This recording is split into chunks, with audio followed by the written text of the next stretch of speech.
দিনটা ছিল সাইফার বন্ধুদের বাসায় দাওয়াতের একটি ব্লগ।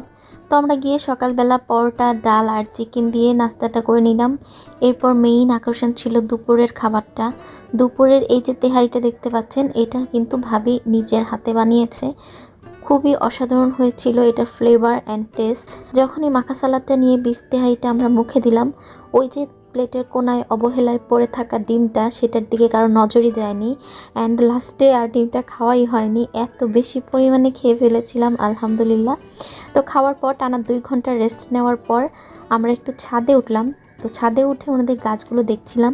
খুব সুন্দর একটা বড়ই গাছ দেখতে পেলাম। তো সেখান থেকে নিজেদের হাতে কয়েকটা বড়ই পেরে নিলাম। অ্যান্ড এই বড়ইটার সিস্টেম হচ্ছে, এটা কাঁচা অবস্থাতেই খুব মজা লাগে। তো খেয়ে দেখলাম আসলেই অনেক টেস্ট, আর এটা পাকলে নাকি ঝরে পড়ে যায়। তো আমরা কাঁচা অবস্থাতেই কয়েকটা তুলে খাচ্ছিলাম, যদিও একটু বেশি পরিমাণে তুলে ভাবি আমাদেরকে দিয়ে দিয়েছিল বাসায় যাওয়ার সময়। সারাটা দিন ওনাদের বাসায় ছিলাম, খুব দারুণ একটা সময় স্পেন্ড করেছি। অ্যান্ড আসার সময় আমাদের জন্য হ্যান্ডমেড পিৎজা আর হচ্ছে বড়িগুলো দিয়ে দিয়েছিল। তো এই ছিল আমাদের ছোট্ট একটি ব্লগ। কেমন লাগলো জানাতে ভুলো না। আজ এ পর্যন্তই, সবাই ভালো থেকো, আল্লাহ হাফেজ।